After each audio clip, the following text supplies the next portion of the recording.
because I find your origin story as a couple to be so fascinating. It's obviously a phrase we've all heard, love at first sight, but from what I read, it really was love at first sight. So, explain what happened this night you all meet in, what was it, Slow Jam Sunday or Oh something, my or God. Slow Okay, Jam night. you open this Pandora's box. I am corny and so cheesy when it comes to this story because to me it was just like really. And you know what? This is so funny because I had just gotten out of a really bad relationship. So I was not this person. I was like, men are trash. They suck. I'm like literally ready to just switch it on up or something because I was so over it. And I mean, I hope my ex isn't listening, but it was awful. Anyways, so I had I'd come to this party with like a night off of work that I'd pre-booked because I was working literally every weekend, but it was my girlfriend's birthday party. So I was there kind of by chance. Like Slow Down Sundays is an amazing night in Vancouver. It's the one night I would probably go to, but you wouldn't see me out often because I was a weekend worker. I was working at restaurants and service industry. It's like your weekends are taken up. And Idris was filming this film in Vancouver and had one night off in Vancouver because most of it was filmed sort of up north in the mountains.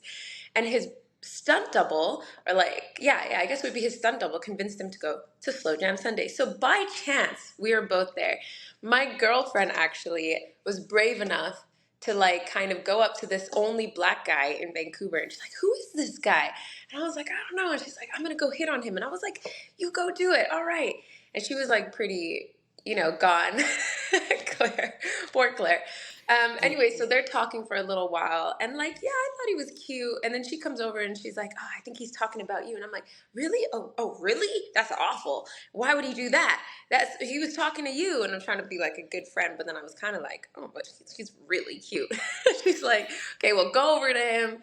So I go over and we have like one of those conversations that you just feel like you've known this person for 10 years because we're singing the same songs. Like when a song comes on that I love, he's like, I love this song. I'm like, what?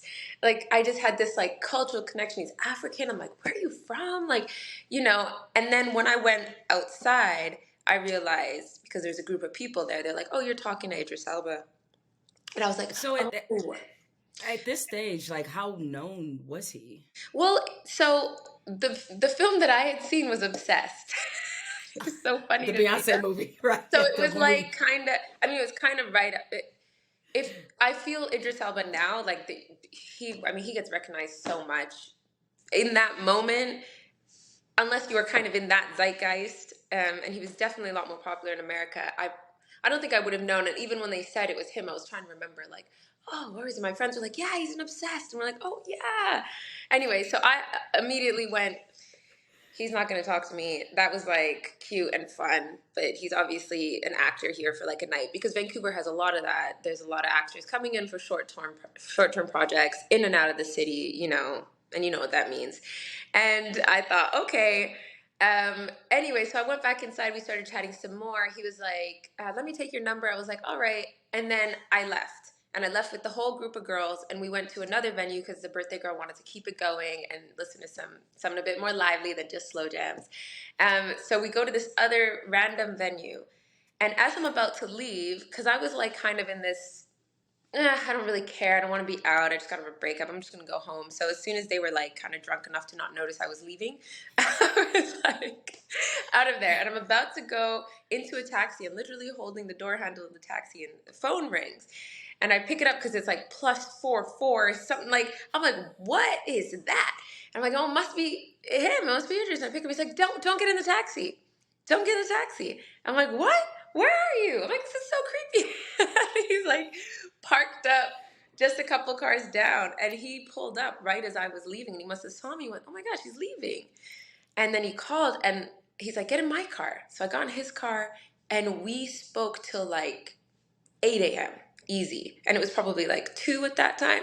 We just had the most intense, amazing conversation. And it was the first time I ever connected with someone to the point where I was like, I went home the next day, called my friends. I was like, I think I found my soulmate. And so when we say love at first sight, like I literally was like, he's perfect. And then we were inseparable for 30 days, I think. And then he had to go and then he came back and then he was there for another 2 months. And then it was like, okay, well, I've got to go home.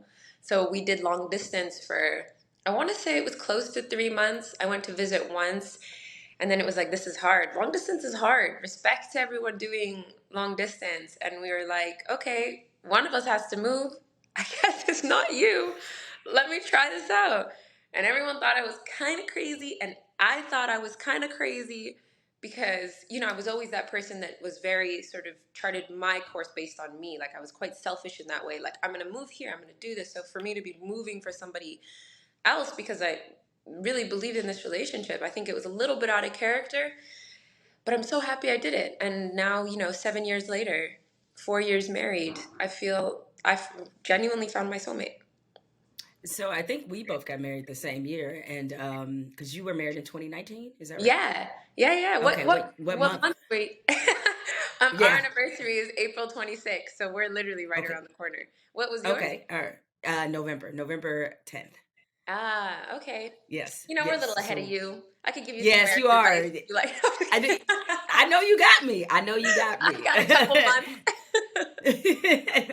Well, listen, I know I don't know if you felt this way, but every time, like when we first got married, and it's still kind of this way now. We always, when we talk to other couples, we'll be like, "Yeah, we've been married 4 years," and they'll be like, "Yeah, we've been married 15." I'm like, "Dang, Oh, we never can beat anybody." oh my gosh, that feeling is like constant, isn't it? It's like you only meet other relationships who've been like 3 times. I remember we sat down with like Will Smith randomly forever ago, right? And he was like, how long you been together? And we were like, oh, it's like a year, I think now. And he's like, it's nothing. Nothing. That is a drop in the bucket. You will change again, change four more times after that. I remember thinking, oh my God, he's probably right. And even in like, and you could probably attest to this, 4 years of marriage, I know you've probably been together longer than that, but you do change. You watch this person kind of go from one side of their character to the other side and then flip it around and then come back around and I'm like, okay, so how many more times will that person change and how many more times will I adapt, forgive, um, concede, or do whatever, to kind of make it work, because it is work, it is effort, and it takes constant kind of maintenance to make it work. And I understand that now. And so thinking of it in this 4 year period for us, there is no divorce. It's for the long run. So trying to think of that over like 30 years, I'm like, oh my God, that's a lot. Well, But in a good I way. asked Idris this question when he did the podcast, and I'll ask you the same. So how I think of marriage is not necessarily a reflection; it's a mirror. So, what has Mm, this marriage shown you about yourself? mm, that I need more patience. Definitely. But also some like kind of not so nice things. And if I'm really honest, it's shown me that I need more confidence. And I think for me, there was always a little bit of, "Oh, I'm married to like the most amazing human on the planet. Who am I?" Mm. And Idris was very quick to point out, you can't think like that. Like, what are you talking about? I'm a person, you're a person, we love each other. And I still have moments where I feel like, and it sounds so silly to say, but it's just the truth of, I love him so much. I find that I'm like trying to chase and figure out who I am, and he's at a point in his life where he's very accomplished, and he has a journey that he can turn around and look back on and feel proud of, and I don't know if I'm quite there yet, so I feel a little behind in life, and a little bit of it is to do with the age gap, but a little bit of it is also to do with the fact that he is one of the most motivated, creative people, will work all day and never sleep kind of people. And I had to tell myself, don't compare your work ethic.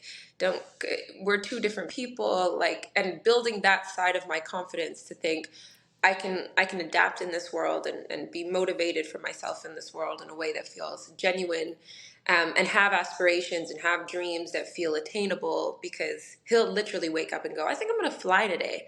Like, where do you get that confidence? And he'll do it, and I find myself still trying to make up for that. So that mirror has shown me that I have a lot of work to do, or self work to do, in that space to figure out who I am in this world when it comes to leaving a mark. And not that to say that everybody has to leave a mark, but I think we all want to leave the world better than we came into it. And we all kind of have like this desire to inflict or create some type of change. And I find myself chasing that now, which is a blessing, but sometimes can also feel like a hamster wheel.